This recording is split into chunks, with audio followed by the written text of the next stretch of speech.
Good afternoon friends. तो आज हम स्टार्ट करेंगे इन्वेस्टमेंट अकाउंटिंग पार्ट 4 में हम स्टार्ट करेंगे वेरिएबल इनकम के साथ। अभी तक तो हमने पढ़ा था फिक्स्ड इनकम जो कि डिबेंचर एंड बॉन्ड्स होता था। वेरिएबल इनकम में हम पढ़ेंगे शेयर्स के बारे में। अब शेयर्स क्या होता है, क्यों होता है, शेयर कैपिटल क्या होता है, वो हम क्विक रिवीजन कर लेते हैं तो आगे कॉन्सेप्ट समझने में आसानी हो। तो जो शेयर कैपिटल होता है, वो शेयर कैपिटल में number of share company issued, जितने शेयर कंपनी इश्यू करती है वो शेयर कैपिटल में इंक्लूड होते हैं। सपोज 2021 में कंपनी ने कितना इश्यू किया था, 2 लाख शेयर्स। तो कंपनी के जो शेयर कैपिटल होगा वो 2 लाख शेयर्स का होगा। फिर ये शेयर कैपिटल कब बढ़ता है कब कम हो सकता है, तो ये शेयर कैपिटल इंक्रीज किस बेसिस पे हो सकता है। तो इंक्रीज करने के लिए कौन सी इवेंट हो सकती है, एक तो एफपीओ लाना हो तो, यानी पब्लिक पे पहले जो फर्स्ट स्टेप पे आता है वो पब्लिक इश्यू होता है। जब बाद में कुछ समय बाद कंपनी को और कैपिटल की जरूरत होती है तो वो एफपीओ लेकर आती है। फिर सेकंड कंडीशन, सेकंड सिचुएशन क्या होती है, right issue. Company right issue यानी अलॉट करके अपना कैपिटल बढ़ा सकती है। फिर थर्ड, बोनस।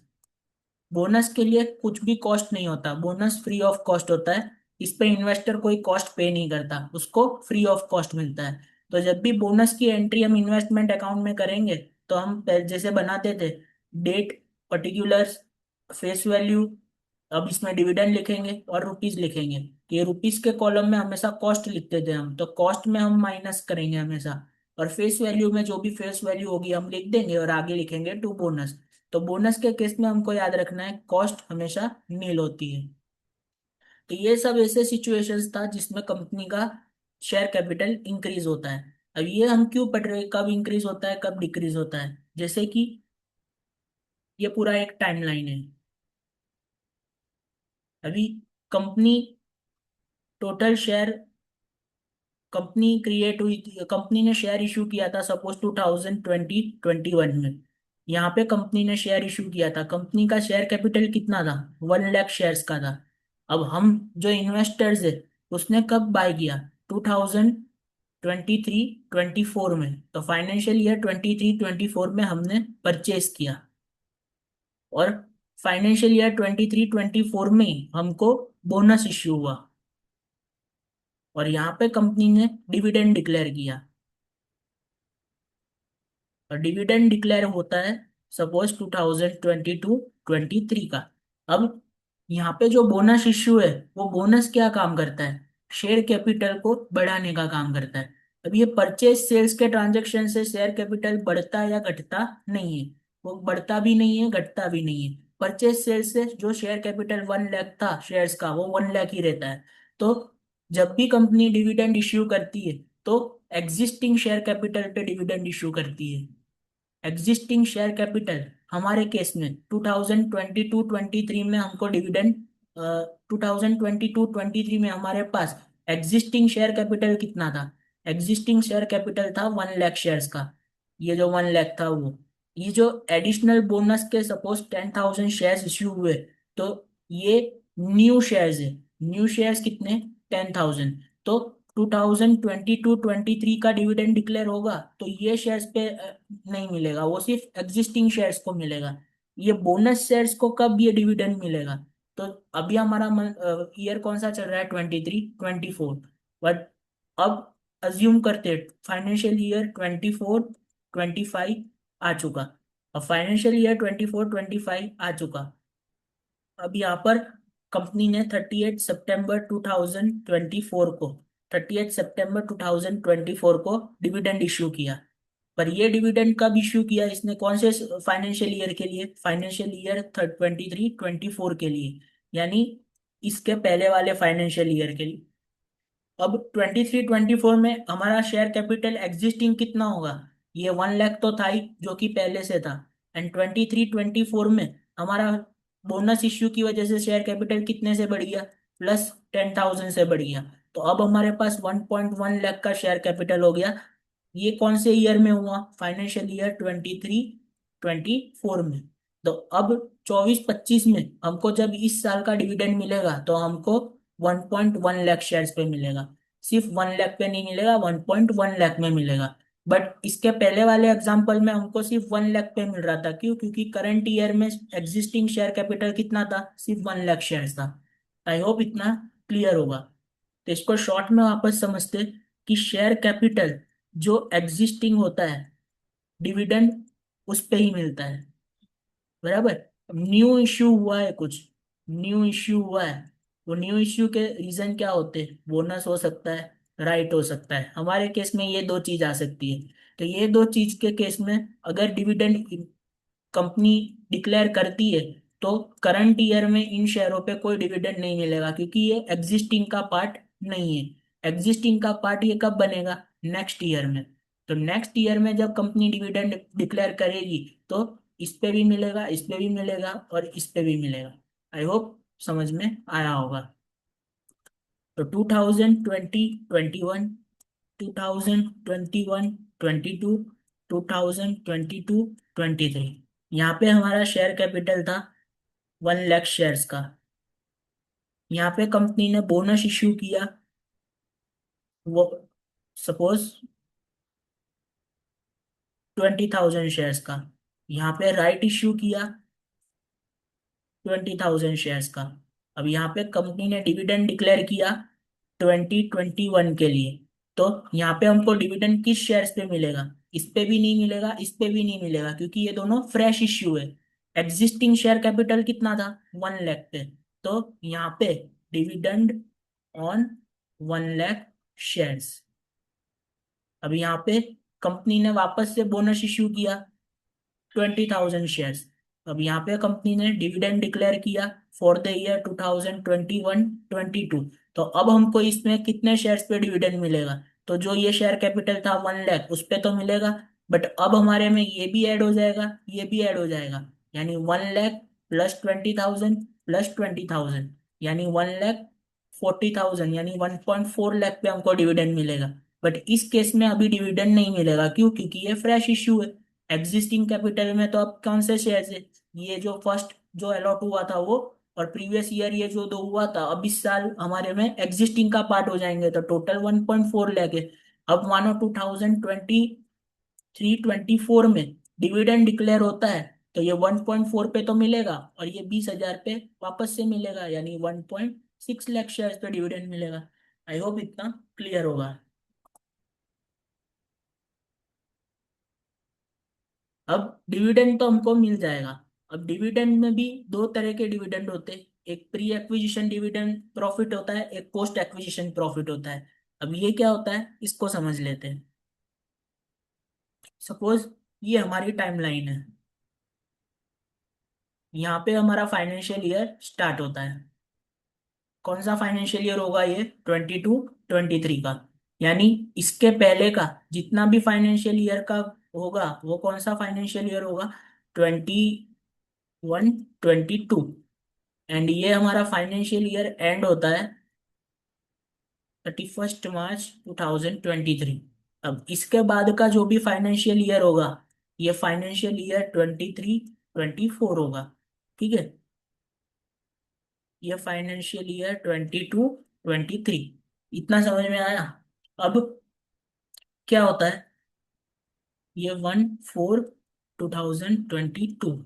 अब यहाँ पे हमने 1 जून 2022 को परचेज किया 1,000 शेयर्स। 1,000 शेयर्स हमने परचेज किया। हमने परचेज कब किया? 22-23 पे परचेज किया, और वो भी 1 Jan 2022 को। अब यहाँ पे 30 सितंबर को कंपनी ने डिविडेंड इश्यू किया। कंपनी ने डिविडेंड कितने शेयर कौन से ईयर का इश्यू किया? फाइनेंशियल ईयर 21-22 का। अब फाइनेंशियल ईयर 21-22 में कंपनी के शेयर कैपिटल में कुछ शेयर्स तो होंगे ही, और ये हमने परचेज किया। परचेज किया इसका मीनिंग कोई शेयर कैपिटल इंक्रीज नहीं हुआ। जो शेयर कैपिटल था उसमें से ही परचेज एंड सेल्स तो होते ही रहते। यानी ये उस टाइम शेयर कैपिटल का हिस्सा तो था, बट हम उस टाइम पे ओनर थे उस शेयर्स के। इस पीरियड में हम ओनर्स थे, नहीं थे हम ओनर। तो इस पीरियड में कंपनी ने जितना भी प्रॉफिट अर्न किया होगा, क्योंकि डिविडेंड किस पे इश्यू होता है, डिविडेंड प्रॉफिट में से इश्यू होता है। अब इस साल में हम ओनर थे ही नहीं, तो इस प्रॉफिट पे हमारा हक होगा ही नहीं। तो कंपनी इस शेयर्स पे डिविडेंड तो पे करेगा ही, क्योंकि ये पार्ट तो है ही शेयर कैपिटल का। बट हम जो इन्वेस्टर है, हमको तो पता है, हम उस पीरियड में ओनर थे ही नहीं, कंपनी के शेयर्स हमारे पास थे ही नहीं। तो हमको जो भी डिविडेंड मिलेगा उसका, तो वो डिविडेंड कौन सा पीरियड माना जाएगा? Pre acquisition period. Pre acquisition period का डिविडेंड माना जाएगा। पर अगर कंपनी 2023-24 में वापस डिविडेंड डिक्लेयर करती है, यानी हमने बाय कब किया, फाइनेंशियल ईयर 22-23 में, अब 23-24 में कंपनी 2022-23 का डिविडेंड डिक्लेयर करती है, तो यहाँ पे हमको डिविडेंड रिसीव होगा। कंपनी तो देगा ही, क्योंकि शेयर कैपिटल का पार्ट है ये 1000 शेयर्स, तो कंपनी तो इशू करने ही वाला है। बट हम भी अब डिविडेंड क्लेम करेंगे। क्यों क्लेम करेंगे इनकम में? क्योंकि ये डेट को हम शेयर होल्डर थे, यानी फाइनेंशियल ईयर 23 के प्रॉफिट में हम हिस्सेदार हिस्सेदार थे। तो हम डिविडेंड डिक्लेयर करेगी कंपनी, तो उसमें हम हमारा शेयर लेंगे। तो इस डिविडेंड को हम क्या बोलेंगे? Post acquisition dividend. आई होप इतना समझ में आया होगा। जो डिविडेंड हमारे शेयर होल्डिंग के बाद इश्यू हो रहा है, उस पीरियड के लिए इश्यू हो रहा है, फाइनेंशियल ईयर 22-23 के लिए इश्यू हो रहा है, तो इसमें हम शेयर होल्डर थे, तो ये हम इनकम मानेंगे। इसके पहले वाले, यानी हमारे होल्डिंग से पहले वाले पीरियड का कोई डिविडेंड है, तो उसको हम प्री पीरियड मानेंगे। हमारे होल्डिंग के बाद वाले पीरियड का है, तो उसको हम पोस्ट पीरियड मानेंगे। आई होप इतना क्लियर होगा। इसको एक और थोड़ा ट्विस्ट के साथ समझते।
ओके, तो ये हमारा एग्जाम्पल है।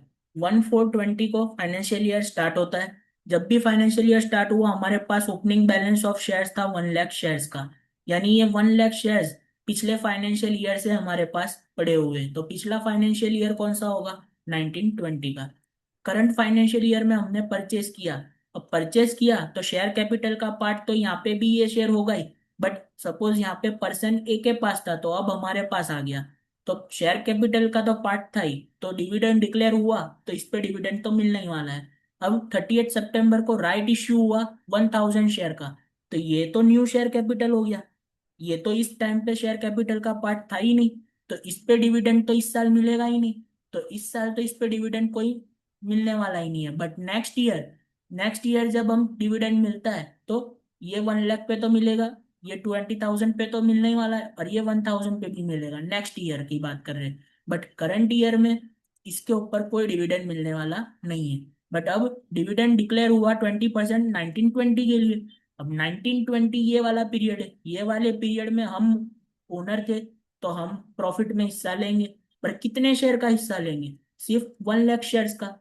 जो हमने ये 30 जून को परचेज किया, वो फाइनेंशियल ईयर 2021 में परचेज किया। 19-20 में हम प्रॉफिट में हिस्सा कितने शेयर पे लेंगे? 1 लाख शेयर पे लेंगे। बट ये जो 20,000 शेयर्स है, ये 20,000 शेयर पे हमारा प्रॉफिट का हिस्सा किस ईयर पे लगेगा? 2021 के प्रॉफिट में हमारा हिस्सा लगेगा। ठीक है। बट 19-20 के प्रॉफिट में 20,000 के शेयर्स पे हमको प्रॉफिट मिलने वाला नहीं है। तो इस केस में हम क्या करेंगे? तो हमारे केस में ये जो 1 लाख शेयर्स है, ये पोस्ट एक्विजिशन पीरियड माना जाएगा। यानी डिविडेंड हमने डिक्लेयर किया तो ये पोस्ट एक्विजिशन पीरियड का डिविडेंड होगा। और ये जो 20,000 है उसको हम प्री मानेंगे, प्री एक्विजिशन प्रॉफिट था। यानी समझ में आया? ये जो 1920 के ईयर का डिविडेंड डिक्लेयर किया, तो 1920 हमारे कॉस्ट एक्विजिशन डेट के पहले है। तो जितने भी परचेज किए हमने इस साल में वो प्री एक्विजिशन होगा प्रॉफिट। और पोस्ट एक्विजिशन मींस ये 1 लाख शेयर्स पिछले साल 1920 का पार्ट थे, तो ये पोस्ट एक्विजिशन माना जाएगा। आई होप अब क्लियर अंडरस्टैंडिंग मिल गया होगा। अब प्री एक्विजिशन पोस्ट एक्विजिशन की ट्रीटमेंट देख लेते हैं। Post acquisition and pre acquisition. Pre में हम प्रॉफिट में क्लेम नहीं करेंगे, यहाँ पे हम प्रॉफिट में हिस्सा लेंगे। अब प्रॉफिट क्लेम नहीं करेंगे, प्रॉफिट हिस्सा लेंगे, बट डिविडेंड तो दोनों केस में मिलने ही वाला है। तो अब डिविडेंड की ट्रीटमेंट क्या होगी? तो इस केस में हम प्रॉफिट में हिस्सा लेने वाले हैं तो डिविडेंड मिलेगा, तो बैंक में मिलेगा। तो bank account debit to PNL account. Dividend हमारा इनकम होगा तो पीएनएल में, क्योंकि प्रॉफिट में हिस्सा है तो प्रॉफिट को क्रेडिट कर दिया। बट इस केस में प्रॉफिट में तो हिस्सा लेंगे नहीं पर डिविडेंड तो मिलने ही वाला है, तो बैंक में मिलेगा, बैंक अकाउंट डेबिट। अब टू पीएनएल की बदले हम क्या करेंगे? To investment account. इसमें दूसरा इसको क्या बोल सकते हैं? Reduce the cost of investment to the extent of dividend received. जितना डिविडेंड रिसीव हो रहा है प्री एक्विजिशन प्रॉफिट का, वो डिविडेंड को तुम इन्वेस्टमेंट की कॉस्ट के सामने एडजस्ट कर दो। अभी हम इन्वेस्टमेंट अकाउंट बनाते थे तो यहाँ पे हम अमाउंट लिखते थे, पहले यहाँ इंटरेस्ट लिखते थे, बट अब हम यहाँ डिविडेंड लिखेंगे। यहाँ पे हम लिख देंगे फेस वैल्यू, यहाँ पे आ जाएगा पर्टिकुलर, यहाँ पे आ जाएगा डेट। सेम चीज यहाँ पे भी आएगी। अब यहाँ पे कॉस्ट में सपोज 1 लाख रुपीस की कॉस्ट थी, तो हम यहाँ 1 लाख में से माइनस कर देंगे। तो ये जो एडजस्टमेंट होता है डिविडेंड का, ये हम इन्वेस्टमेंट की कॉस्ट में से माइनस करेंगे। समझ में आ रहा है? यहाँ डिविडेंड में नहीं लिखेंगे, दोनों साइड डिविडेंड में हम नहीं लिखेंगे, कॉस्ट में से रिड्यूस करेंगे। प्री एक्विजिशन है तो, और पोस्ट एक्विजिशन है तो सीधा पीएनएल में ट्रांसफर होगा। आई होप इतना समझ में आ रहा होगा। अभी सम करेंगे तो और क्लियरिटी मिलेगी। बट ये जो बेसिक रूल था, आई होप इतना समझ में आ गया होगा। अब थियरी पढ़ लेते। Variable income bearing securities. Equity shares variable income bearing होते हैं। परचेज की एंट्री सेल्स की एंट्री दोनों आएगी। इंटरेस्ट होगा इसमें एप्लीकेबल होगा नहीं, तो नो एक्स इंटरेस्ट नो कम इंटरेस्ट कुछ भी झमेला इसमें है नहीं। ब्रोकरेज इसमें एप्लीकेबल होगा, जैसा उसमें था। परचेज में ब्रोकरेज ऐड होता है, सेल्स में ब्रोकरेज माइनस होता है। जो भी अमाउंट आता है दोनों को कंपेयर करके प्रॉफिट एंड लॉस निकालो। सेम परचेज पे ब्रोकरेज ऐड होगा, सेल्स पे डिडक्ट होगा ब्रोकरेज। जो हमने वहां पढ़ा था सेम यहाँ पे ही है, सेम कॉन्सेप्ट है। इसके लिए फटाफट इसको रिवाइज करके जाने देते हैं। इंटरेस्ट नहीं है तो एक्यूड इंटरेस्ट का कोई कॉन्सेप्ट इसमें आएगा नहीं। क्लोजिंग यूनिट का वैल्यूएशन यहाँ पे भी एप्लीकेबल होगा। हम देखते थे क्लोजिंग यूनिट्स, तो क्लोजिंग यूनिट्स के दो क्राइटेरिया, लॉन्ग टर्म है शॉर्ट टर्म है। लॉन्ग टर्म है कॉस्ट पे रहने दो, शॉर्ट टर्म में कॉस्ट और market value which ever is lower. तो नोट है इसमें, इफ कॉस्ट इज लोअर, यानी कॉस्ट लोअर है तो हमारा अकाउंट जो इन्वेस्टमेंट अकाउंट है वो कॉस्ट पे ही बनता है, तो कुछ नहीं है, बैलेंसिंग फिगर जो भी आता है उस पे अमाउंट लिख के अकाउंट क्लोज कर देंगे। बट मार्केट वैल्यू लो है, तो सपोज मार्केट वैल्यू 100 है, कॉस्ट 80 है, तो यहाँ पे 80 लिखेंगे। 20 से अभी भी अकाउंट सेटल करना है तो 20 हम पीएनएल में लॉस ट्रांसफर कर देंगे। आई होप इतना याद आ रहा होगा। ये वही लिखा है, लॉन्ग टर्म है तो कॉस्ट पे कर देंगे, शॉर्ट टर्म है तो cost market value which ever is lower. ये नोट में भी वही लिखा हुआ है कि कॉस्ट पे है तो कुछ करेंगे नहीं, बैलेंसिंग फिगर लिख के अकाउंट क्लोज करेंगे। और ट्रांसफर कर देंगे लॉस पीएनएल में, सिर्फ मार्केट वैल्यू कम हुई तो। अब डिविडेंड इसमें एप्लीकेबल है, डिविडेंड की हमने आगे थियरी अभी एक्सप्लेनेशन पढ़ के ही आ रहे हैं हम, कैसा ट्रीटमेंट होगा। यहाँ पे हम एक बार थियरी पढ़ लेते हैं। डिविडेंड एप्लीकेबल होगा इक्विटी शेयर्स पे। अब फाइनेंशियल ईयर 19-20 ये हमारा प्री एक्विजिशन है, क्योंकि ये करंट ईयर का है। करंट ईयर हमारा कौन सा है, 20-21, तो 19-20 प्री एक्विजिशन होगा। अब परचेज किया 30 जून को, परचेज किया 30 जून को, तो परचेज किया तो इस साल में जितना भी शेयर कैपिटल होगा उसका पार्ट तो ये शेयर होगा, तो इस पे डिविडेंड मिलेगा। बट हमको डिविडेंड इनकम का पार्ट मानना या नहीं मानना, नहीं मानेंगे। क्यों? क्योंकि डिविडेंड कौन से पीरियड का डिक्लेयर हुआ है, डिविडेंड फाइनेंशियल ईयर 19-20 का डिक्लेयर हुआ। और हमने परचेज कब किया, हमने किया 20-21 में। तो 20-21 में 19-20 हमारे लिए कौन सा हो गया, प्री एक्विजिशन हो गया। प्री एक्विजिशन है यानी हम प्रॉफिट का हिस्सा नहीं मानेंगे। बट बैंक में जब भी डिविडेंड आएगा तो क्रेडिट किसको कर देंगे, इन्वेस्टमेंट अकाउंट। आई होप इतना याद होगा। तो कंपनी ने डिक्लेयर किया डिविडेंड 19-20 का, 19-20 का डिविडेंड ये पीरियड का है। तो ये पीरियड में तो हमको प्रॉफिट के सामने सेट करना नहीं है, तो सेट नहीं करेंगे तो किसके सामने एडजस्ट करेंगे, इन्वेस्टमेंट का कॉस्ट रिड्यूस करेंगे। आई होप इतना याद होगा। इन्वेस्टर के पॉइंट ऑफ व्यू से देखते हैं तो it is pre acquisition dividend, जैसा मैंने आपको समझाया। हमने परचेज किया, उसके पहले के पीरियड का डिविडेंड है, तो परचेज के पहले के पीरियड का डिविडेंड होता है तो वो प्री एक्विजिशन पीरियड हो गया। अब 31 मार्च 2021, अब इस डेट के बाद, जितने इस डेट के बाद जब भी डिविडेंड डिक्लेयर होगा, पर डिक्लेयर होगा बट किस साल का, 20-21 का, जब भी 20-21 का डिविडेंड डिक्लेयर होगा तो वो हमारे लिए पोस्ट एक्विजिशन होगा, और उसको हम पीएनएल में ट्रांसफर करेंगे। तो 31 मार्च 2021 के बाद जब भी 30 जून 2022 को डिविडेंड डिक्लेयर होगा तो हमारे लिए वो पोस्ट हो जाएगा। समझ में आया? तो इजी कॉन्सेप्ट था, हमने आगे इसको बहुत डिटेल में समझा, यहाँ पे हमने एक बार पढ़ भी लिया। Treatment of pre acquisition dividend and post acquisition dividend. तो प्री एक्विजिशन डिविडेंड का ट्रीटमेंट क्या होगा, we became owner of, we became owner at later date, यानी हम बाद की डेट पे इस पे ओनर बने। सो ये एट नहीं है, so we are not having right on profit earlier to our ownership, यानी यहाँ पे हम फॉर 1/4/2020 हम ओनर बने 30 जून 2020 को। तो डिविडेंड डिक्लेयर हुआ 30 सितंबर 2020 को, बट किस ईयर का हुआ, 19-20 का। तो 19-20 में तो हम ओनर थे ही नहीं, तो उसके प्रॉफिट में भी हम ओनरशिप लेंगे ही नहीं। और डिविडेंड रिसीव होगा तो बैंक टू इन्वेस्टमेंट कर देंगे। तो ये नोट वही लिखा हुआ है कि we become owner at later date, later date पे हम ओनर बने। तो हमको राइट नहीं है उस प्रॉफिट्स पे, क्योंकि हम ओनरशिप थे ही नहीं, उस टाइम पे हमारे पास ओनरशिप थी ही नहीं। We also do not consider dividend as income, हम इनकम नहीं मानेंगे, बस कॉस्ट में से रिड्यूस करेंगे।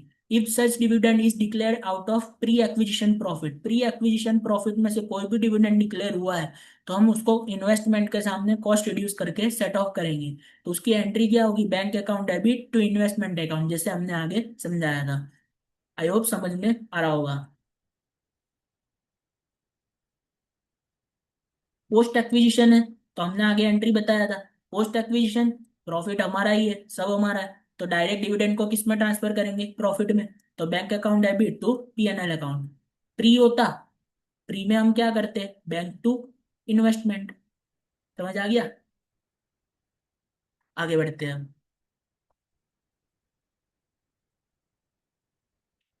ये एग्जाम्पल है, एग्जाम्पल एक बार देख लेते हैं। 1/4/20 यानी 2021 हमारा फाइनेंशियल ईयर करंट है। ओपनिंग बैलेंस हमारे पास शेयर्स 10,000 थे, तो ये एग्जिस्टिंग शेयर कैपिटल का भाग है। एग्जिस्टिंग शेयर कैपिटल में इस पे डिविडेंड मिलने वाला है। परचेज किया 5,000 क्वांटिटी, यानी ये भी एग्जिस्टिंग शेयर कैपिटल का हिस्सा था, तो डिविडेंड इस पे भी मिलेगा। अब 30 सितंबर 2020 इस पे डिविडेंड मिलेगा, बट ये वाला जब भी डिविडेंड मिलेगा, बट प्रीवियस ईयर में हमारे पास ओनरशिप नहीं था, ओनरशिप हमारे पास नहीं थी। ओनरशिप हमारे पास कब आई, 20-21 में आई, बट 19-20 में हमारे पास ओनरशिप नहीं था। तो हम इस क्वांटिटी पे डिविडेंड रिसीव करेंगे तो वो हमारे लिए कौन सा डिविडेंड होगा, प्री एक्विजिशन प्रॉफिट वाला डिविडेंड होगा। तो इसकी एंट्री हम क्या करेंगे, बैंक टू इन्वेस्टमेंट। बट जब ये 10,000 मिलेगा तो ये एग्जिस्टिंग शेयर कैपिटल भी था, तो इस पे डिविडेंड तो मिलने ही वाला है। बट प्रीवियस ईयर में भी ये हमारे पास था, तभी तो ओपनिंग में आया। तो इस पे जब भी डिविडेंड रिसीव करेंगे तो bank to PNL. I hope इतना याद होगा और समझ में भी आ रहा होगा। तो इस पे डिविडेंड मिलेगा, इस पे भी मिलेगा, बट ये हमारे लिए फ्री हो जाएगा, ये हमारे लिए पोस्ट हो जाएगा। क्यों होगा? क्योंकि ये डिविडेंड जब हम डिक्लेयर होगी कंपनी, ये 19-20 का डिविडेंड करंट ईयर में डिक्लेयर करेगी, बट 19-20 का डिविडेंड यानी होल्डिंग पीरियड से पहले का है तो वो फ्री हो जाएगा और इसके लिए पोस्ट हो जाएगा, क्योंकि ये तो ओपनिंग बैलेंस है, प्रीवियस ईयर भी हमारे पास होंगे, प्रीवियस ईयर के हिस्से में प्रॉफिट में हिस्सा लेंगे तो हमारे लिए पोस्ट हो जाएगा। आई होप इतना समझ में आ रहा होगा। अब 30 सितंबर बोनस शेयर इश्यू किया 3:1 का। जब भी बोनस इश्यू 3:1 होता है तो NEW की फॉर्मूला याद रखो, new, existing and whole quantity. तो न्यू यहाँ पे 1:3 है तो 1:3 बराबर। तो इसको हमने कैसे लिखा, एक शेयर के सामने, सॉरी, 3 शेयर के सामने एक न्यू शेयर मिलेगा। तो हमारे पास एग्जिस्टिंग शेयर कितने हैं टोटल, तो ये 10,000 थे, ये 5,000 थे, 15,000 शेयर्स थे, तो उसकी बदले न्यू कितने होंगे, तो 15,000 डिवाइड बाय 3, 5,000 शेयर्स। तो न्यू एक शेयर मिलेगा, एग्जिस्टिंग 3 के सामने एक न्यू मिलेगा, तो टोटल वोल कितने हो गए, 10,000 प्लस 5,000 प्लस 5,000, 15,000। तो वोल क्वांटिटी अब 15,000 हो गई। तो ये न्यू की फॉर्मूला आपको याद रखना है, न्यू की फॉर्मूला से आपको ये सॉल्व करना आसानी रहेगा। तो बोनस इश्यू इस साल हुआ, बट शेयर कैपिटल का हिस्सा ये एग्जिस्टिंग था, एग्जिस्टिंग शेयर कैपिटल का हिस्सा था नहीं था, तो इस पे डिविडेंड मिलेगा ही नहीं करंट ईयर में, नेक्स्ट ईयर मिलेगा। समझ आया? तो इस पे डिविडेंड रिसीव करेंगे, इस पे रिसीव करेंगे, ये पोस्ट वाला, ये प्री वाला। करंट ईयर में तो इस पे डिविडेंड ही डिक्लेयर नहीं होगा, क्योंकि बोनस इश्यू के किस एग्जिस्टिंग का पार्ट था ही नहीं, ये तो न्यू इश्यू का पार्ट होता है। अब 30 नवंबर राइट इश्यू, राइट इश्यू भी नए शेयर इश्यू होते, तो एग्जिस्टिंग का पार्ट होता नहीं है, तो डिविडेंड तो इस पे मिलने वाला नहीं है। बट 1:4 पे हमको शेयर मिलेंगे, तो NEW 1:4। तो ऑलरेडी हमारे पास कितने शेयर्स थे, अब 5,000 5,000 10,000 20,000 शेयर्स। तो 4 के सामने एक शेयर मिलेगा, तो 20,000 पे कितने मिलेंगे, तो टोटल 5,000 शेयर्स मिलेंगे। तो 5,000 शेयर्स हो गए, तो अब हमारे पास टोटल शेयर्स कितने हो गए, टोटल 25,000 शेयर्स हो गए इस ट्रांजेक्शन के बाद। अब 15 फेब कंपनी ने डिविडेंड डिक्लेयर किया 19-20 का, 19-20 यानी ये पीरियड के पहले वाले पीरियड का। तो इसके पहले वाले पीरियड में हमारे पास कौन से शेयर्स थे, तो ओपनिंग बैलेंस में जो भी शेयर्स है वो हमारे पास इस पीरियड में थे, तो ये पीरियड हमारे लिए पोस्ट हो गया। ये परचेज किया, एग्जिस्टिंग इक्विटी का पार्ट था, तो इस पे डिविडेंड तो मिलेगा बट प्री वाला हो जाएगा, इस पे तो डिविडेंड मिलेगा ही नहीं, इस पे भी मिलेगा ही नहीं, तो हमको सिर्फ दो शेयर्स पे डिविडेंड मिलेगा, 10,000 5,000, और ये दो पे डिविडेंड मिलेगा नहीं। और हमारी टोटल इक्विटी एग्जिस्टिंग कितनी हो जाएगी, फाइनेंशियल ईयर 2021 में, तो ये 10,000 प्लस 5,000 प्लस 5,000 प्लस 5,000, 25,000। हमारा टोटल इक्विटी 25,000 का हो जाएगा। यानी नेक्स्ट ईयर जब भी डिविडेंड मिलेगा तो ये 25 पे मिलेगा, और करंट ईयर में डिविडेंड मिलेगा तो वो सिर्फ ये दो पे ही मिलेगा। आई होप समझ में आ रहा होगा।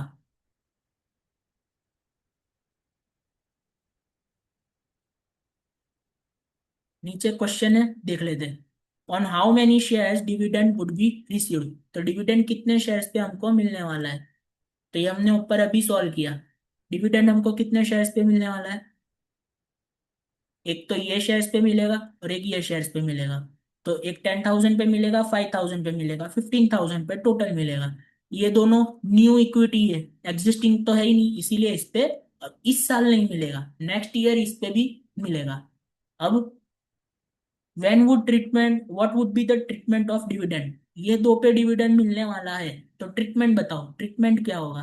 तो हम ट्रीटमेंट बताएंगे, हमने पहले ही बताया, इसको पोस्ट कंसिडर करेंगे, इसको प्री कंसिडर करेंगे।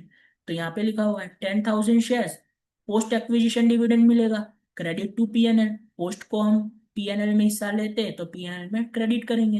ये 5,000 शेयर्स था तो उसको प्री एक्विजिशन डिविडेंड मानेंगे। प्री एक्विजिशन डिविडेंड था तो उसको इन्वेस्टमेंट के सामने एडजस्ट करेंगे। तो यहाँ पे लिखा हुआ है credit to investment account, investment account में क्रेडिट कर दो। आई होप इतना समझ में आ गया होगा।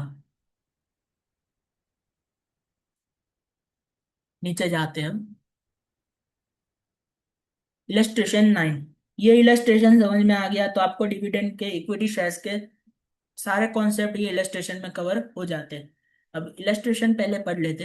1/4/2021 सुंदर है 25 equity shares of X limited. यानी ये ओपनिंग बैलेंस इसके पास पड़ा हुआ है, यानी ये एग्जिस्टिंग इक्विटी का पार्ट तो ऑलरेडी था ही। बुक वैल्यू 15 पर शेयर, यानी इसका ये कॉस्ट प्राइस था। कॉस्ट प्राइस 15 पर शेयर, 25,000 शेयर। तो टोटल कॉस्ट कितना होगा? 25,000 इंटू 15। जो भी आता है आंसर वो हमारा कॉस्ट प्राइस होगा। And face value 10, nominal value means face value, तो फेस वैल्यू 10 रुपीज था। On 20th June 2021, he purchased another 5,000 shares of the company at 16 per share. अब ये परचेज किया, जब भी परचेज किया तो वो एग्जिस्टिंग इक्विटी का पार्ट होता ही है, तो डिविडेंड तो मिलेगा। बट अब देखना है प्री होगा या पोस्ट होगा, वो क्वेश्चन करते वक्त हम देख लेंगे। The director of X limited announce the bonus and right issue. No dividend was payable on this issue. अब ये लाइन क्वेश्चन को लिखने की जरूरी नहीं थी, ये तो बच्चा ऑलरेडी अजम्पशन लेता है। अजम्पशन लेता है मीन्स ये तो कॉन्सेप्ट चेकिंग का पार्ट हो गया। हमको तो पता है कि ये जो बोनस और राइट इश्यू होता है इस पे डिविडेंड करंट ईयर में मिलेगा ही नहीं। क्यों नहीं मिलेगा? क्योंकि एग्जिस्टिंग इक्विटी का ये पार्ट ही नहीं होता, ये तो न्यू इक्विटी का पार्ट होता है। तो न्यू इक्विटी का पार्ट होता है तो डिविडेंड रिसीव ही नहीं होगा। तो ये लाइन अगर नहीं देते फिर भी हमको पता चल जाता कि ये दोनों चीज पे हम डिविडेंड क्लेम नहीं करेंगे, और ये लोगों ने हमारा काम आसान कर दिया। The terms of the issue are as follow. Bonus issue 1:6, तो 6 के सामने एक बोनस हमको मिलने वाला है, और बोनस की डेट है इस डेट को 16 अगस्त को। अब राइट बेसिस, राइट इश्यू 7 पे 3 शेयर्स मिलने वाले हैं 31 अगस्त को, और 15 रुपीज पर शेयर। अभी यहाँ पे कोई प्राइस नहीं दिया, मैंने बताया था कॉस्ट हमेशा जीरो होता है बोनस में। बट यहाँ पे राइट में प्राइस दिया हुआ है, right issue 15 rupees per share पे हमको मिलने वाला है। अब due date of payment of right, यानी 30 सितंबर तो तक हमको राइट का पेमेंट कर देना है। Share holder were entitle to transfer their right in full or in part. अब राइट इश्यू जब भी आता है तो शेयर होल्डर को राइट एंटाइटलमेंट्स मिलता है।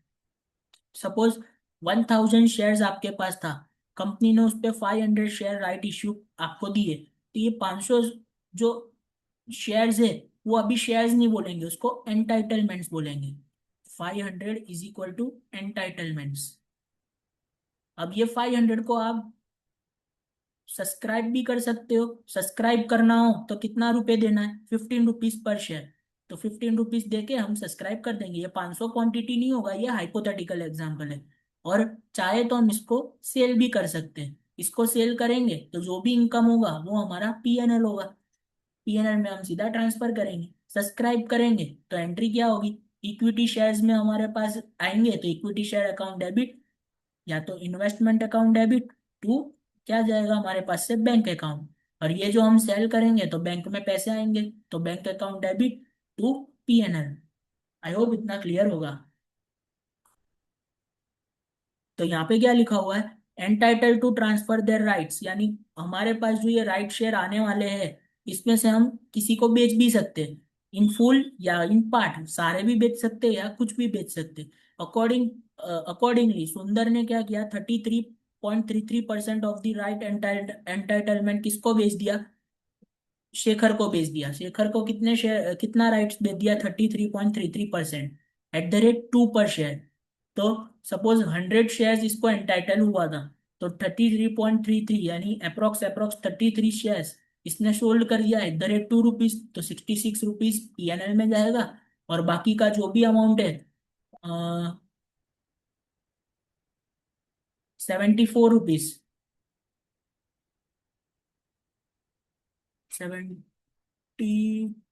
33 रुपीज एंड 67, तो 67 रुपीज है। 67 शेयर्स अब इसके पास बचा, 67 पे ये कितना रुपीज देगा? 15 रुपीज। तो 67 × 15 जो भी होगा वो उसकी एंट्री क्या होगी, bank sorry, investment equity share account debit to bank account. समझ आया?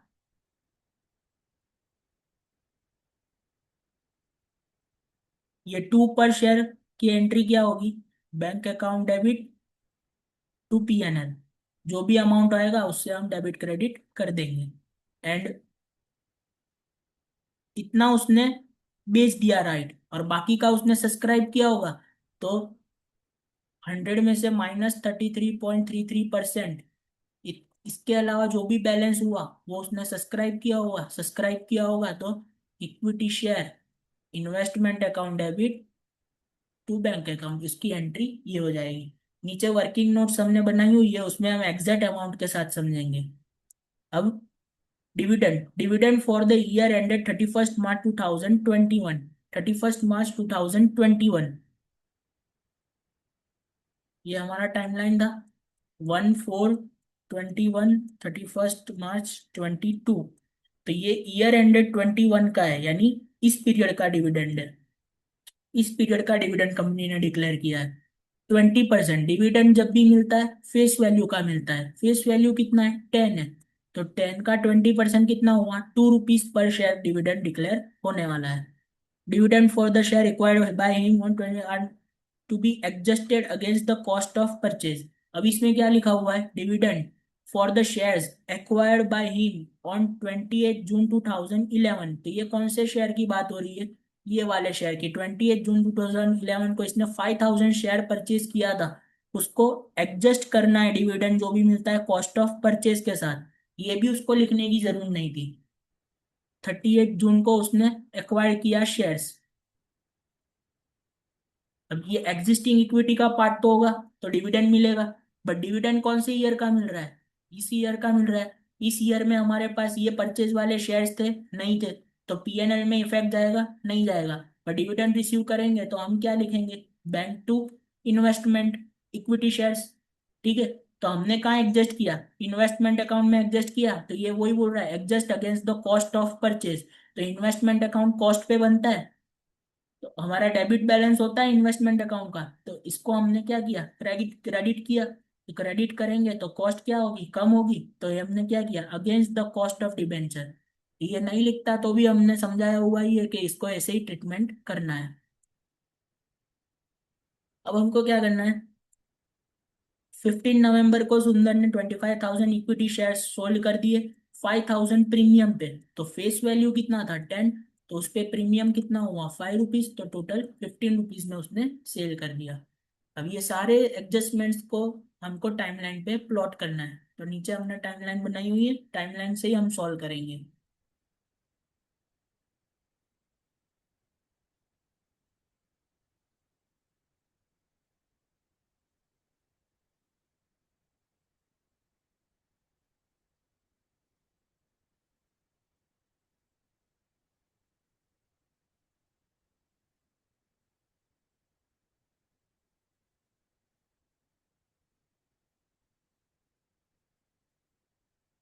1/4/2021 ओपनिंग बैलेंस 25,000 शेयर्स थे ₹15 के। 1/4/2021 25,000 शेयर्स थे, बुक वैल्यू ऑफ 15। तो हमारा कॉस्ट कितना है, ₹15 का। तो 1/4/21 को ओपनिंग बैलेंस 25 शेयर्स ₹15 के। 26/2021 को परचेज किया 5,000 शेयर्स @16। 28 जून को 5,000 शेयर परचेज किया 16 पे, तो वो हमने वहां लिख दिया। 16 अगस्त को बोनस इश्यू हुआ 6 शेयर्स पे 1 शेयर। तो 6 शेयर की बदले 1 शेयर मिला। तो हमारे पास टोटल कितना शेयर, ओपनिंग का 25 तो था ही, परचेज किया 5,000। तो टोटल हो गए 30,000 शेयर्स। तो 30,000 शेयर्स पे कितना, तो क्रॉस मल्टीप्लाई करेंगे, 30,000 डिवाइड बाई 6, 5,000 आ गया। अब राइट इश्यू, राइट इश्यू 3:7, यानी 7 के सामने 3 शेयर मिलेंगे। तो 7 शेयर के सामने 3 मिलेंगे। तो अब हमारे पास शेयर्स कितने, 25 + 5 + 5, 35,000। तो हमारे पास कितने शेयर्स होंगे, तो 15,000 शेयर्स हमारे पास आएंगे। तो इस हिसाब से हमको कैलकुलेट करना है। 15,000 राइट्स हमारे पास आ गए। अब हमको देखना है, ये तो शेयर कैपिटल का पार्ट है बट एग्जिस्टिंग का है नहीं है, तो डिविडेंड मिलेगा नहीं मिलेगा। इसमें भी डिविडेंड मिलेगा नहीं मिलेगा, क्योंकि एग्जिस्टिंग का पार्ट नहीं था। बट नेक्स्ट ईयर एग्जिस्टिंग का पार्ट बनेंगे ये दोनों, हाँ बन जाएंगे, तो नेक्स्ट ईयर इन पे डिविडेंड मिल जाएगा। अब धीमे धीमे आपको समझ में आ रहा होगा कि क्या समझाया था। अब 31 अक्टूबर 2021 डिविडेंड रिसीव्ड फॉर 2021। अब 2021 का पीरियड कौन सा हुआ, तो ये वाला पीरियड हुआ, यानी ये जो हमने परचेज किया उसके पहले वाले पीरियड का। तो ये जो परचेज है उस पे डिविडेंड तो मिलेगा, बट ये कौन से पीरियड का मिलेगा, प्री का मिलेगा। ये ओपनिंग वाला बैलेंस यहाँ पे तो हमारे पास होगा ही, तो इस पे जो भी डिविडेंड मिलेगा वो पोस्ट वाला मिलेगा। अब समझ में आ रहा होगा। वर्किंग नोट्स के जरिए अब समझते हैं, सम को सॉल्व करते हैं। ये हमारा टाइमलाइन पूरा क्रिएट हो गया।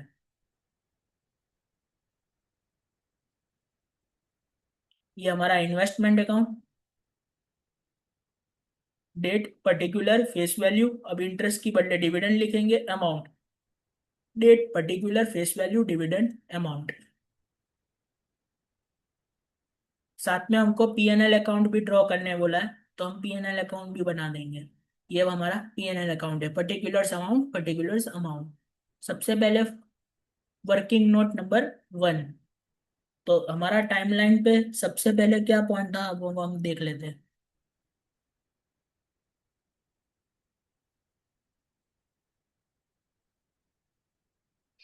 ओपनिंग बैलेंस था 25,000 इक्विटी शेयर्स एट रुपीज 15। तो ओपनिंग बैलेंस में 25,000 शेयर्स एट रुपीज 15। तो कॉस्ट ऑफ ओपनिंग शेयर्स, तो ओपनिंग शेयर्स का कॉस्ट कितना होगा, 15 रुपीज पे हमने बाय किया था, 25,000 शेयर्स था, तो 3,75,000 हमारा कॉस्ट हो गया। Face value of opening shares, cost हमारा 3,75,000 था, फेस वैल्यू कितना था 10 रुपीज, जो हमने क्वेश्चन में पढ़ा हुआ था।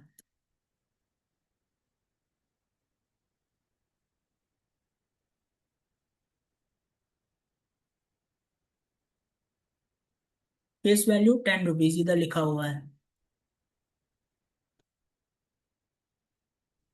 25,000 शेयर्स, 10 रुपीज पे हमने बाय किया, 2,50,000 की हमारी फेस वैल्यू हो गई। इसका प्लॉटिंग हम इन्वेस्टमेंट अकाउंट में जाके कर देंगे, तो फेस वैल्यू में 2,50,000 लिखेंगे और कॉस्ट में 3,75,000 लिखेंगे। इसमें डिविडेंड की अमाउंट आएगी नहीं, क्योंकि इसमें एक्योर्ड डिविडेंड और ये सब होता नहीं है। इंटरेस्ट के केस में एक्योर्ड इंटरेस्ट और वो सब होता था, तो हमको ओपनिंग में चेक करना पड़ता था। इसमें वैसा कुछ है नहीं। सीधा 1 अप्रैल पे हम आ गए। 1 अप्रैल पे to balance brought down, 2,50,000 face value के अमाउंट में लिखेंगे, अमाउंट में हम लिख देंगे 3,75,000। ये कैसे आया, वर्किंग नोट नंबर 1 से आया। आप बाद में रेफर करते हो कभी 2-3 महीना बाद, तो इसमें से आपको वर्किंग नोट में से समझ में आ जाएगा।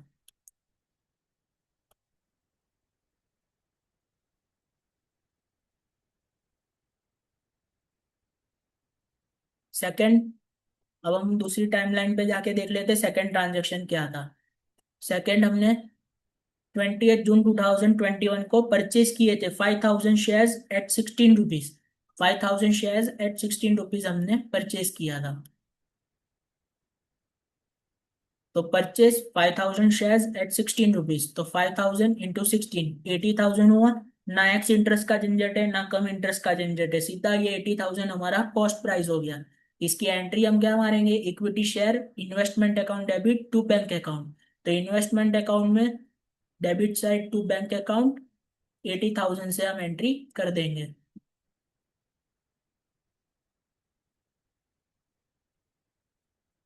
जाके अब इन्वेस्टमेंट अकाउंट में देख लेते हैं एंट्री।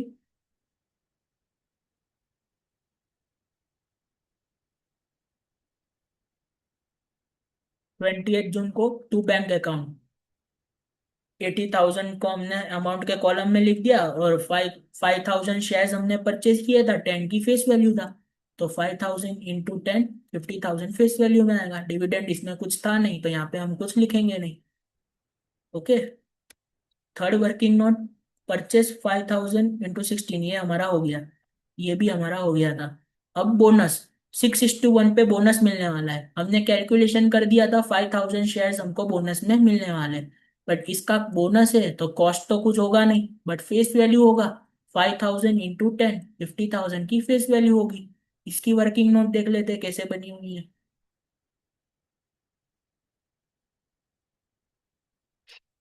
बोनस, कॉस्ट तो जीरो होगा। इक्विटी शेयर्स टू बोनस तो जीरो जीरो, तो इसकी एंट्री नहीं करेंगे तो भी चलता है। और फेस वैल्यू की एंट्री हमको इन्वेस्टमेंट अकाउंट में दिखानी पड़ेगी। 5,000 शेयर्स × 10 तो 50,000 की फेस वैल्यू से एंट्री करनी पड़ेगी। तो बोनस जब भी इश्यू होता है तो इसकी एंट्री क्या होती है? Equity shares to bonus issue. अब इसमें अब कॉस्ट तो कुछ नहीं है, बट फेस वैल्यू के कॉलम में टू बोनस इश्यू करके 50,000 हमको लिखना पड़ेगा। तो जाके चेक कर लेते हैं एक बार कैसे हमने लिखा हुआ है।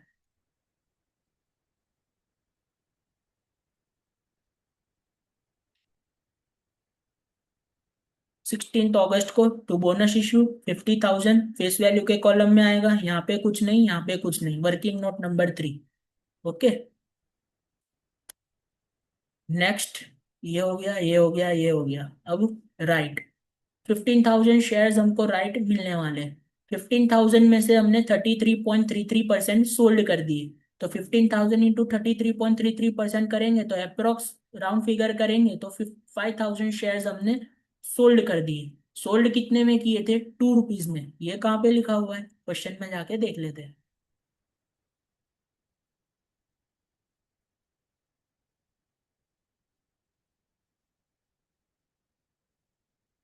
₹2 में हमने for a consideration of two per entitlements को 33.33% एंटाइटलमेंट्स को ₹2 में सोल्ड किया था।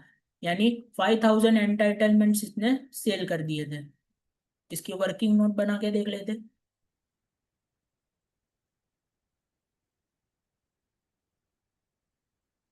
राइट इश्यू 15,000 शेयर्स थे। 15,000 शेयर्स में से 10,000 सब्सक्राइब किए उसने, 5,000 उसने रिनाउंस्ड कर दिए। रिनाउंस्ड यानी एंटाइटलमेंट को सोल्ड कर दिया। कितने में? @2 में। तो 5,000 × 2 रुपीज, तो 10,000 रुपीज उसको टोटल प्रॉफिट हो गया। जब भी वो एंटाइटलमेंट सेल करेगा तो डायरेक्ट पीएनएल में उसको क्रेडिट कर दो। तो बैंक में पैसे आएंगे टू पीएनएल, 10,000 10,000। अब इसकी इफेक्ट इन्वेस्टमेंट अकाउंट में नहीं जाएगी क्योंकि कहीं भी इन्वेस्टमेंट अकाउंट हिट नहीं हो रहा। तो अब पीएनएल अकाउंट जो हमने बनाया था उसमें फर्स्ट एंट्री आएगी bye bank account. PNL account में बाय बैंक अकाउंट 10,000 से। तो पीएनएल अकाउंट चेक कर लेते।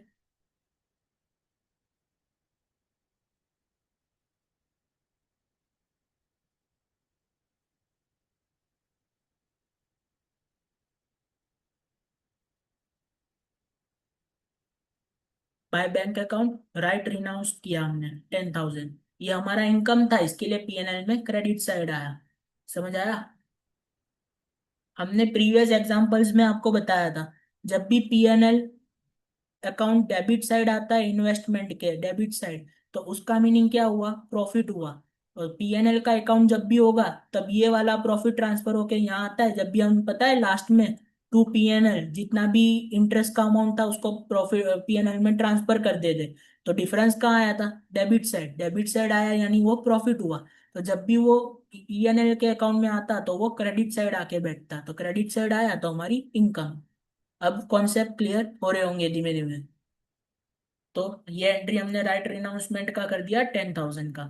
अब वर्किंग नोट पे चलते हैं दूसरा। अब कौन सा है? टाइमलाइन पे चल के देखते हैं दूसरा एडजस्टमेंट कौन सा है।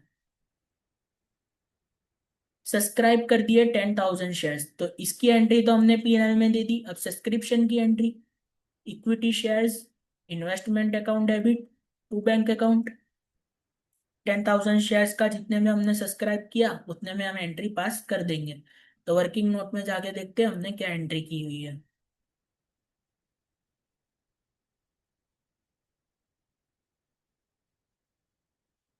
10,000 शेयर्स था, उसको हमने सब्सक्राइब किया ₹15 में। ₹15 क्वेश्चन में दिया हुआ है।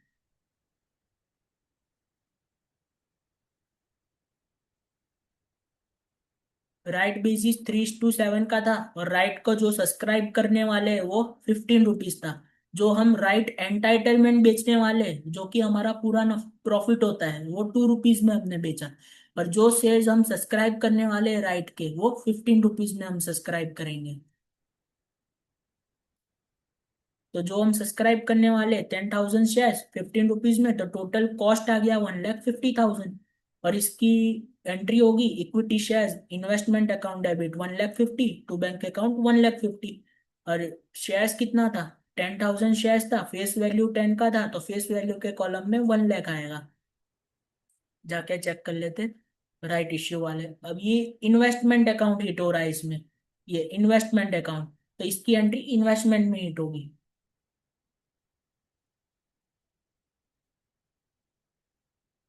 30 सितंबर को to bank account right issue का था, 1 लाख फेस वैल्यू में आया। 10,000 शेयर्स इंटू 10 रुपीज तो 1 लाख आएगा। और ये 1,50,000, 10 लाख शेयर्स इंटू 15 रुपीज तो 1,50,000। नेक्स्ट एंट्री देख लेते टाइमलाइन पे क्या आ रही है।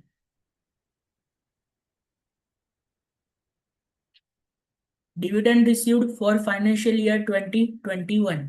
डिविडेंड मिल रहा है तो डिविडेंड इस शेयर्स पे मिलेगा, इस शेयर्स पे मिलेगा। बट ये करंट ईयर में इश्यू हुआ, ये करंट ईयर में न्यू इक्विटी इश्यू हुआ, तो ये दो पे डिविडेंड मिलेगा ही नहीं। बट ये दो पे तो डिविडेंड मिलेगा। बट ये हमने परचेस किया उसके पहले वाले पीरियड का डिविडेंड है, तो ये प्री में जाएगा और ये पोस्ट में जाएगा। समझ में आ गया होगा।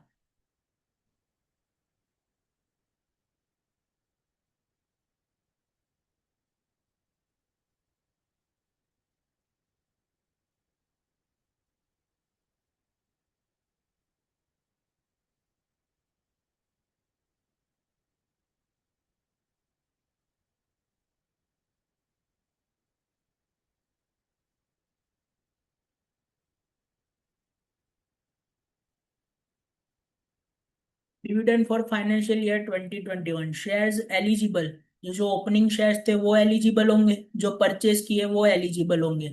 Bonus and right existing equity का पार्ट था, नहीं था, तो करंट ईयर में उन पे डिविडेंड मिलेगा? नहीं मिलेगा। नेक्स्ट ईयर मिलेगा? हाँ मिलेगा। तो करंट ईयर में वो एलिजिबल नहीं है, इसीलिए एलिजिबल क्वांटिटी में उनका जिक्र नहीं हुआ है। तो 25,000 प्लस 5,000 30,000 शेयर्स पे डिविडेंड मिलने वाला है। 20% मिलने वाला था, बट किसका? फेस वैल्यू का। फेस वैल्यू 10 थी, तो 2 रुपीज पर शेयर डिविडेंड होने वाला है, तो 30,000 इंटू 2, टोटल 60,000 का डिविडेंड मिलने वाला है।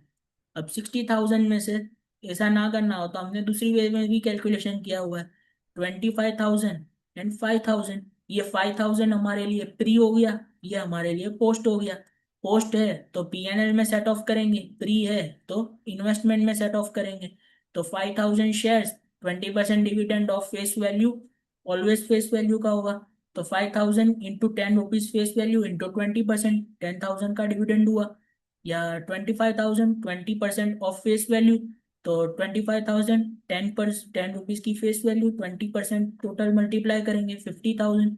ये 50,000 किस में जाएगा? पीएनएल में जाएगा। तो एंट्री क्या होगा? Bank to PNL 50,000। इसकी एंट्री क्या होगी? Equity share, sorry, bank account debit to equity share investment account 10,000। ये इसकी एंट्री होगी, जाके चेक कर लेते हैं एक बार। प्री क्यू है, पोस्ट क्यू है। आई होप अब समझ में आ गया होगा। जो 50,000 था उसकी एंट्री क्या है? Bank to PNL 50,000 50,000। जो 10,000 था ये हमारा प्री था, क्योंकि हमने करंट ईयर में बाय किया था, डिविडेंड प्रीवियस ईयर में था। तो प्रीवियस ईयर का डिविडेंड करंट ईयर में प्रॉफिट में एलिजिबल होगा नहीं, तो उसको हम किसके सामने सेट ऑफ करेंगे? इन्वेस्टमेंट अकाउंट के सामने। तो 10,000, तो ये दोनों एंट्री का पोस्टिंग सबसे पहले कर देंगे। तो इसकी एंट्री इन्वेस्टमेंट अकाउंट में कहीं भी हिट होगी? नहीं होगी, क्योंकि कहीं भी एंट्री में इन्वेस्टमेंट अकाउंट नहीं आ रहा। तो इसकी एंट्री डायरेक्ट जाएगी पीएनएल में, तो पीएनएल अकाउंट में जाके हम चेक कर लेते 50,000 की एंट्री डिविडेंड की है या नहीं है।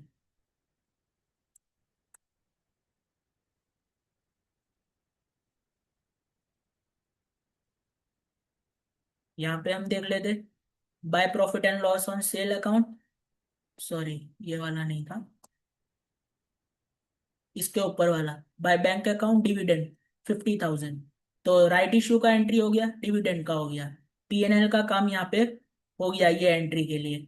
अब हमने दूसरी एंट्री किया था, इन्वेस्टमेंट में हमको कॉस्ट के सामने एडजस्ट करना है 10,000, जो कि प्री पीरियड का था।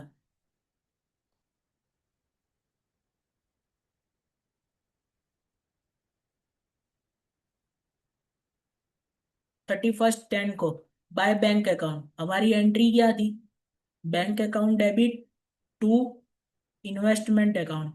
तो इन्वेस्टमेंट में अकाउंट में बाय बैंक, क्योंकि बैंक इन्वेस्टमेंट अकाउंट में हिट होगा तो बाय बैंक हो जाएगा, तो by bank account face value में कुछ भी नहीं, डिविडेंड में कुछ नहीं, डिविडेंड में भी कुछ नहीं आएगा। ये डिविडेंड का एंट्री था, बट डिविडेंड के कॉलम में नहीं लिखेंगे, क्यों, क्योंकि हमको इन्वेस्टमेंट कम करना है। और इन्वेस्टमेंट का कॉलम कौन सा होता है, ये लास्ट वाला कॉलम। लास्ट वाले कॉलम में क्रेडिट साइड एंट्री कम करेंगे तो ही इन्वेस्टमेंट का वैल्यू डाउन होगा। तो इन्वेस्टमेंट अकाउंट जब भी करेंगे तो इन्वेस्टमेंट के अमाउंट के कॉलम में 10,000 हम लिख देंगे, वर्किंग नोट नंबर 5। ये याद रखना, डिविडेंड के कॉलम में अमाउंट नहीं आएगा, अमाउंट आएगा ये लास्ट वाले कॉलम में।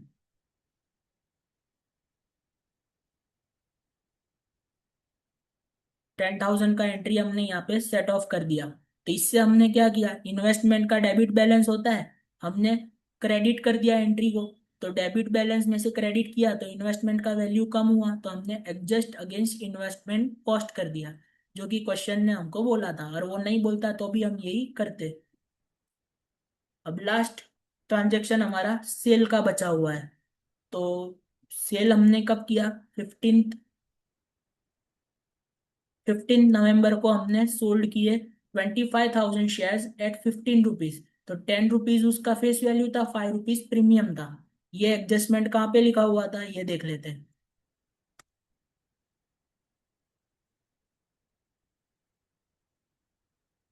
ऑन 15 नवंबर, सुंदर sold 25,000 equity shares at 5 rupees per premium. तो 10 रुपीज फेस वैल्यू था, उस पर 5 रुपीज प्रीमियम, तो टोटल हो गया 15 रुपीज। तो 15 रुपीज में हमने इसको सेल किया है। इसके एंट्रीज देख लेते हैं।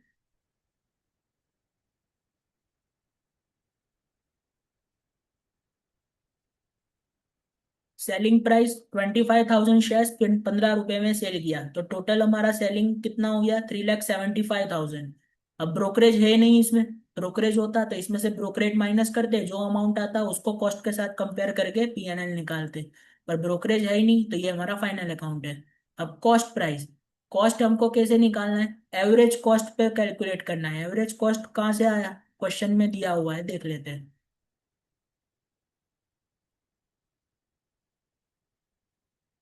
For your exercise, assume that books are closed on 31st December 2021 and shares are valued at average cost। Shares को एवरेज कॉस्ट पे वैल्यू करना है। तो जो भी हमारा कॉस्ट प्राइस होगा वो एवरेज कॉस्ट प्राइस होगा। तो एवरेज कॉस्ट प्राइस कैसे निकलती है, मैंने आपको बताया था, जितने भी कॉस्ट की अमाउंट की टोटल होती है लास्ट कॉलम की, उसको ऐड करो, और जितने भी यूनिट्स है उससे डिवाइड करो। तो नीचे यूनिट्स, ऊपर total cost, total cost divide by total units, ये डेबिट साइड का ही आना चाहिए सिर्फ। तो आके देख लेते हैं कैसे हुआ है।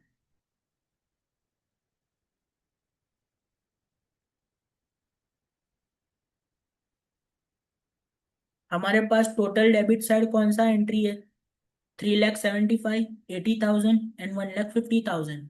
तो ये तीनों का एडिशन होगा।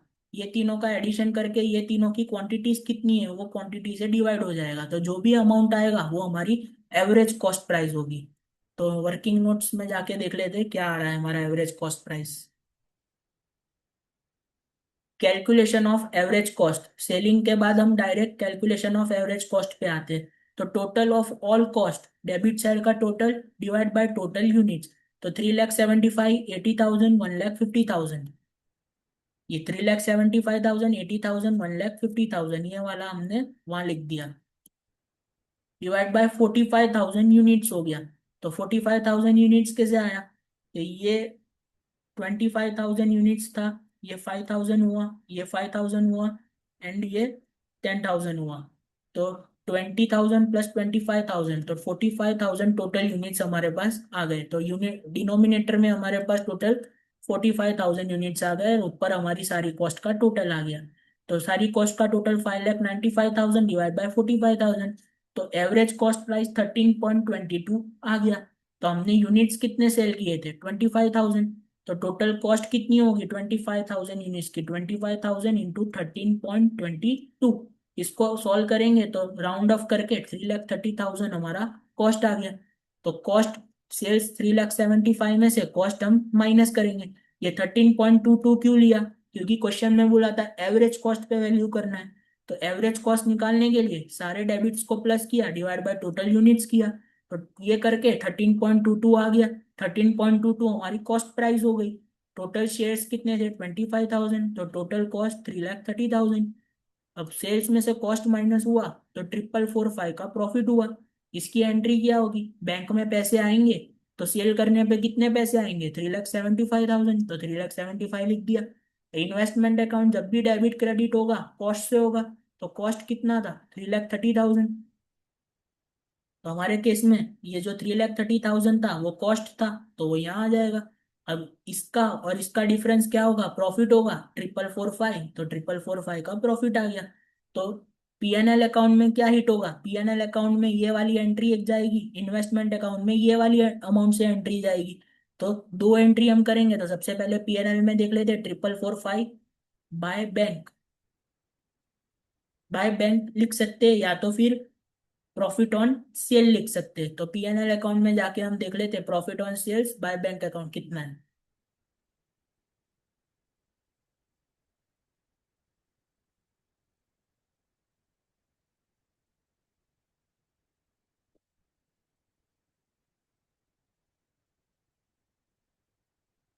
प्रॉफिट ऑन सेल 4,445 दे दिया। अब हमारे सम में आगे कोई भी ट्रांजेक्शन नहीं है, तो पीएनएल अकाउंट को क्लोज कर देंगे। तो क्रेडिट साइड का टोटल 10,445 आया, ये टोटल इधर आ गया। और डेबिट साइड कुछ था नहीं, तो का पूरा बैलेंस हम कैरी फॉरवर्ड में कर देंगे। तो पीएनएल अकाउंट हमारा क्लोज हो गया। अब हम इन्वेस्टमेंट अकाउंट में जाते हैं। हमारी इन्वेस्टमेंट में एंट्री करनी जो बाकी थी वो हम इन्वेस्टमेंट अकाउंट में देख लेते हैं।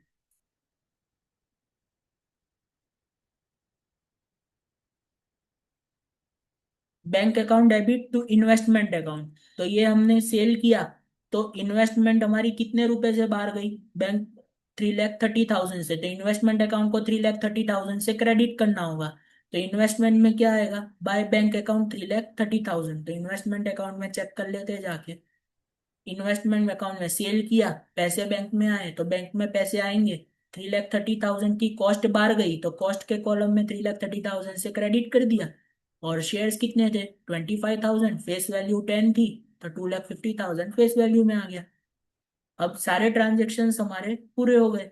अब हमको इन्वेस्टमेंट अकाउंट क्लोज करना है। तो डिविडेंड में तो कुछ भी एंट्रीज है ही नहीं, तो पीएनएल में कुछ ट्रांसफर होगा नहीं। तो पीएनएल अकाउंट हमने पहले ही बंद कर दिया, इसीलिए फेस वैल्यू को डेबिट साइड का टोटल उसमें से क्रेडिट साइड माइनस करे, तो जितना भी अमाउंट बचता है, कितना बचता है? 2 लाख। तो फेस वैल्यू में ये बैलेंसिंग फिगर आ गया। आई होप समझ में आ रहा होगा।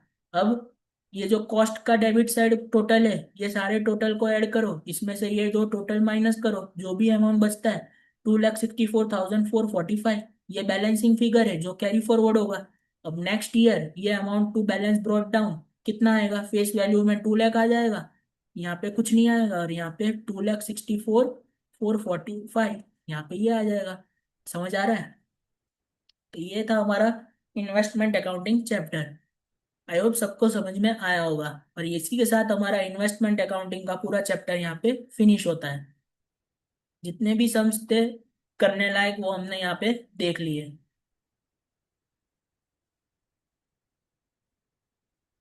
यहाँ पे हमारा इन्वेस्टिंग अकाउंटिंग का चैप्टर पूरा होता है। नेक्स्ट चैप्टर हम कवर करेंगे इंश्योरेंस क्लेम। इंश्योरेंस क्लेम हम कवर करने वाले, उसका वीडियो जल्द से जल्द अपलोड करने का ट्राई करेंगे। तो हंसते रहिए, मुस्कुराते मुस्कुराते रहिए। और आई होप आप एग्जाम की प्रिपरेशन अच्छे से कर रहे होंगे। मिलते हैं अगले वीडियो में।